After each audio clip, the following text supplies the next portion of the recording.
Shalom, selamat pagi Bapak Ibu Saudara. Sebelum kita mendengarkan renungan pagi ini, kita mulai dengan doa terlebih dulu.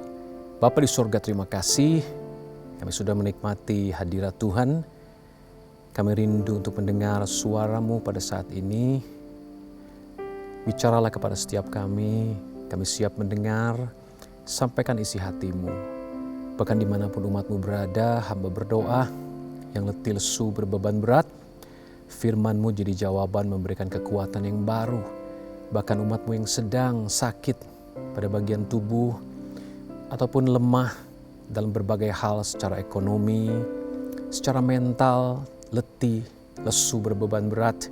Hamba percaya ketika firman-Mu disampaikan, Roh Kudus Engkau bergerak, Engkau bekerja, Engkau memanifestasikan kuasa dari firman-Mu sendiri. Di dalam nama Yesus, kami siap untuk menerima kuasa firman Tuhan. Amin. Pagi ini pembacaan firman saya akan bacakan dari Injil Yohanes pasal pertama Bapak Ibu Saudara ya. Pada mulanya adalah firman. Firman itu bersama-sama dengan Allah dan firman itu adalah Allah. Ia pada mulanya bersama-sama dengan Allah. Segala sesuatu dijadikan oleh Dia dan tanpa Dia tidak ada suatu pun yang telah jadi dari segala yang telah dijadikan. Dalam Dia ada hidup, dan hidup itu adalah terang manusia. Terang itu bercahaya di dalam kegelapan, dan kegelapan itu tidak menguasainya. Datanglah seorang yang diutus Allah, namanya Yohanes. Ia datang sebagai saksi untuk memberi kesaksian tentang terang itu, supaya oleh Dia semua orang menjadi percaya. Ia, Yohanes, bukan terang itu, tetapi ia harus memberi kesaksian tentang terang itu.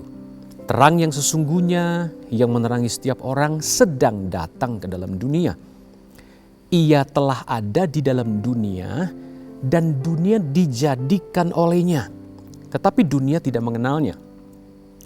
Ia datang kepada milik kepunyaannya, tetapi orang-orang kepunyaannya itu tidak menerimanya. Tetapi semua orang yang menerimanya diberinya kuasa supaya menjadi anak-anak Allah, yaitu mereka yang percaya dalam namanya. Orang-orang yang diperanakkan bukan dari darah atau dari daging, bukan pula secara jasmani oleh keinginan seorang laki-laki, melainkan dari Allah. Nah, ayat 1-13 sudah saya sampaikan kepada Anda. Bapak Ibu, kita bahas satu demi satu. Alkitab jelas bilang mulanya, pada mulanya sejak awal adalah firman. Yohanes sedang menyampaikan awalnya Yesus itu sebelum inkarnasi jadi manusia, Dia itu firman Allah. Ya, Alkitab berkata firman itu, Yesus itu bersama-sama dengan Allah, dan firman itu adalah Allah. Artinya Yesus tidak diciptakan sebagaimana yang mungkin Anda dengar dari banyak kepercayaan yang berbeda di luar iman Kristen. Yesus tidak diciptakan. Yesus sejak semula sudah bersama-sama dengan Allah. Ingat, firman itu words, kata-kata. Sama seperti kata-kata saya. Saya tidak menciptakan kata-kata saya. Kata-kata sudah ada di dalam hati saya sebelum saya bicara. Oke, Bapak Ibu. Waktu saya berbicara, kata-kata yang ada di dalam diri saya keluar. Nah, hebatnya firman Allah, kata-kata Allah memang sudah bersama-sama dengan Allah, tidak diciptakan. Dia sudah bersatu dengan Allah sebelum dunia dijadikan, sebelum segala sesuatu tercipta. Lalu firman itu keluar dari mulut Allah, lewat firman yang keluar dari mulut Allah, Allah menciptakan langit dan bumi. Bayangin, berarti Allah lewat Yesus sang firman menciptakan segala sesuatu yang Anda lihat. Tadi Alkitab jelas bilang begitu ya, segala sesuatu yang kita lihat itu dari tidak ada menjadi ada diciptakan oleh sang firman. Jadi jelas, poin pertama sangat penting untuk dasar iman Anda dan saya. Yesus firman Allah sudah ada bersama Allah, Dia keluar dari diri Allah, menjelma menjadi manusia. Oke, nah perhatikan beberapa ayat berikutnya. Ayat 2 dan 3. Dia pada mulanya bersama dengan Allah. Jelas tadi saya katakan ya, Yesus Baru muncul di dunia 2000 tahun yang lalu, tapi sebelumnya sudah bersama dengan Allah, di dalam diri Allah. Allah ciptain semua lewat Yesus sang firman, sang kata-kata tadi. Ya, segala sesuatu dijadikan oleh Dia. Lihat, oleh firman Allah menciptakan semuanya. Tanpa Dia, tanpa Yesus, tidak ada suatu pun yang telah jadi dari segala yang telah dijadikan. Ayat berikutnya, ayat 4. Dalam Dia, dalam Yesus ada hidup. Dan hidup itu adalah terang manusia. Bayangin Bapak Ibu Saudara, kita tinggal dalam kegelapan dosa. Tiap orang yang lahir dari Adam sudah membawa dosa Adam. Dan bukan cuma dosa Adam. Umur sekian kita udah mulai menghasilkan dosa sendiri. Masing-masing mungkin beda. Ya, waktu Anda kecil mungkin udah mulai bisa bohong padahal nggak ada yang ngajarin. Bisa curi barang padahal nggak pernah lihat orang curi, saudara ya. Dosa bukan cuma dari Adam, tapi kita sendiri memproduksi dosa. Tapi di sini Yohanes sampaikan di dalam Dia, dalam firman itu yang adalah Allah ya. Kita melihat terang, ada hidup, yaitu terang manusia. Jadi dengan kata lain, manusia yang tinggal dalam kegelapan cuma punya satu harapan untuk bisa mengalami terang, yaitu percaya dengan sang firman yang adalah terang manusia. That's why ayat 5 bilang gini, terang itu, Yesus sang terang, bercahaya di dalam kegelapan. Perhatikan di sini, kegelapan itu tidak menguasainya. Kenapa hidup kita dikuasai dosa? Karena kegelapan sedang berkuasa atas kita. Kenapa hidup kita dikuasai oleh sakit penyakit? Karena upah dosa adalah maut. Zaman Adam diciptakan sebelum jatuh dalam dosa, Bapak Ibu Saudara. Nggak ada yang namanya sakit penyakit. Kan Adam tidak pernah didesain untuk mati. Jangankan sakit, kan orang kalau mau mati sakit dulu Bapak Ibu ya. Nggak ujuk-ujuk mati kan, entah dia ada sakit jantung, kolesterol, darah tinggi, atau apa saja, kecelakaan, dibunuh dan sebagainya. Tidak pernah Tuhan desain manusia untuk mati karena dia didesain serupa dan segambar dengan Allah. Itu sebabnya hanya di dalam Kristus dikatakan kamu punya hidup. Perhatikan, di dalam Dia ada hidup. Hidup itu terang manusia. Kegelapan gak menguasainya. Maut tidak bisa menguasai Anda yang percaya dan melekat bersatu dengan sang firman, yaitu Yesus. Penyakit gak bisa menguasai Anda. Sekalipun Anda masih bisa sakit karena tinggal di dunia yang sudah fallen world. Dunia yang sudah jatuh dalam dosa. Bumi sudah terkutuk sejak Adam jatuh. Betul Bapak Ibu Saudara? Ya kan? Manusia akan sulit mencari nafkah. Dikatakan yang dihasilkan dari bumi onak duri saja. Tapi bukan berarti berkat Tuhan tidak bisa mengubah ini. Sekalipun ngubahnya tentu tidak perfect. Makanya Tuhan juga bikin dunia yang baru. Langit baru dan bumi baru, saudara. Tapi yang Tuhan pengen ubah lebih dulu adalah manusia. Waktu Anda percaya Kristus bersatu dengan sang firman yang ada hidup di dalamnya. Hidup adalah dialah terang manusia. Maka pertama-tama manusia Anda dulu yang dirubah. Manusia lamamu mati. Engkau jadi manusia baru di dalam Kristus. Diberi hati baru, roh baru. Supaya Anda fit nih. Anda synchronize. Ketika nanti Tuhan ciptain langit bumi baru, harus manusia baru yang mendiami, saudara. Kalau kita manusia lama nggak bisa. Manusia lama tempatnya di neraka. Ya, jadi makin jelas di sini ayat demi ayat ya. Kemudian tiba-tiba melompat Injil Yohanes menjelaskan tentang utusan namanya Yohanes. Ya, di sini katanya datanglah seorang diutus Allah namanya Yohanes. Dia datang sebagai saksi, memberi kesaksian tentang terang itu. Supaya oleh dia semua orang jadi percaya. Yohanes bukan Yesus. Dia hanya memberitakan terang, memberitakan Yesus. Seperti hari ini saya beritakan Yesus sama Anda. Dia bukan terang itu, tetapi dia harus beri kesaksian tentang terang itu.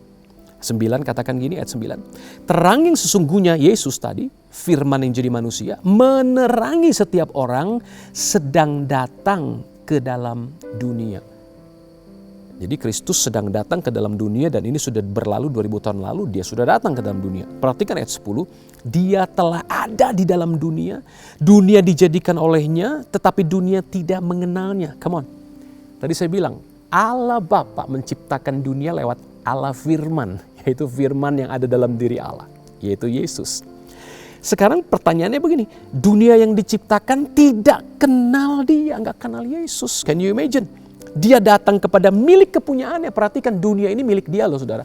Anda dan saya itu milik dia. Tetapi orang kepunyaannya, Anda dan saya manusia tidak menerimanya. Wah ini sebetulnya tragedi saudara. Dia pencipta kita. Tapi saat dia datang jadi manusia, bukan saja tidak menerima dia, menolak dia. Berapa miliar manusia menolak dia. Ada yang bilang, aku gak butuh Tuhan. I wanna live my own life. Aku pengen hidup my way. I did it my way. Ya kan? Maunya gue. Ada beberapa lagi karena dipengaruhi berbagai ajaran dan kepercayaan yang tidak bersifat Injil, saudara. Injil yang benar yang kita percaya dalam Alkitab yang kita pegang ini. Mereka bilang Yesus bukan Tuhan. Yesus cuma manusia. Padahal yang ciptain mereka Yesus. Allah menciptakan manusia lewat firman. Segala sesuatu dunia dia jadikan lewat firman, lewat Yesus. But they don't believe it. Mereka gak mau percaya. Mereka lebih percaya pada amal ibadah mereka, kesalehan mereka, which is impossible. Ya, saya dulu juga pengen menyucikan diri sendiri mau jadi biksu. Tapi kalau selama saya jujur, saya tahu itu cuma polesan dandanan di luar menjadi saleh. Seperti orang-orang Farisi yang Yesus katakan, orang ahli Taurat yang Yesus katakan, kamu seperti kuburan yang dilabur putih. Luarnya kelihatan suci bersih, tapi dalamnya penuh dengan tulang belulang. Itu yang terjadi dengan Paulus. Dia katakan, aku tak bercacat dalam mentaati Taurat. Hanya luarnya doang secara religius, saudara. Tapi di dalamnya Paulus tahu di Roma 7 dia bergumul, dia bilang, aku pengen melakukan yang baik, tapi yang jahat ada padaku. Aku manusia celaka, saudara. Pengen yang baik, suka yang suci, yang saleh. Tetapi tahu diri di dalam diri, saya nggak bisa mencapai standar itu dengan sempurna. Kelihatan dari luar oke. Nah, that's why kita butuh Yesus. Makanya di sini dikatakan orang menolak dia, orang tidak terima dia, orang tidak kenal dia. Nah, tidak heran kalau Anda baca lagi di Injil Yohanes pasal 17 ayat 3, mengenal Bapa dan mengenal Yesus yang Bapa utus. Itulah hidup yang kekal. Mengenal, karena di sini kuncinya adalah kata mengenal. Tidak kenal dia sekalipun dia yang ciptain kita. Bahkan tidak menerimanya, lebih kasar, menolak dia, saudara. Ya, kalau Anda perhatikan penjelasan berikutnya, kita tolak dia karena kita lebih suka tinggal di dalam gelap, nggak mau datang kepada terang supaya kelihatan apa yang kita buat itu jahat atau baik, benar atau salah. Karena kalau terang itu kan membuat semuanya ya terang benderang kelihatan. Yang kita lakukan itu benar atau salah. Karena kita nggak mau dikoreksi sebetulnya. Kita lebih suka dengan kesalehan pribadi kita atau kita lebih suka terus hidup di dalam kemauan kita sekalipun itu bertentangan dengan kehendak Allah. Dengan hawa nafsu kita, dengan dosa kita, padahal kita tahu itu enggak disukai Tuhan. Ya, itu sebabnya Alkitab bilang tidak kenal dia. Dia datang pada milik kepunyaannya, orang kepunyaannya manusia kebanyakan tidak menerimanya bahkan menolaknya. Tetapi lihat ada janji yang luar biasa di ayat 12. Tetapi semua orang yang menerimanya, yang terima firman tadi, terima Yesus sang terang, ya, sang hidup tadi, diberinya kuasa supaya menjadi anak-anak Allah. Oh, ini keren banget Bapak Ibu Saudara. Anda dan saya yang menerima Yesus dikatakan diberi kuasa. You are given authority. Kita diberi otoritas, saudara. Kita diangkat, diadopsi. Jadi anak-anak Allah. So powerful.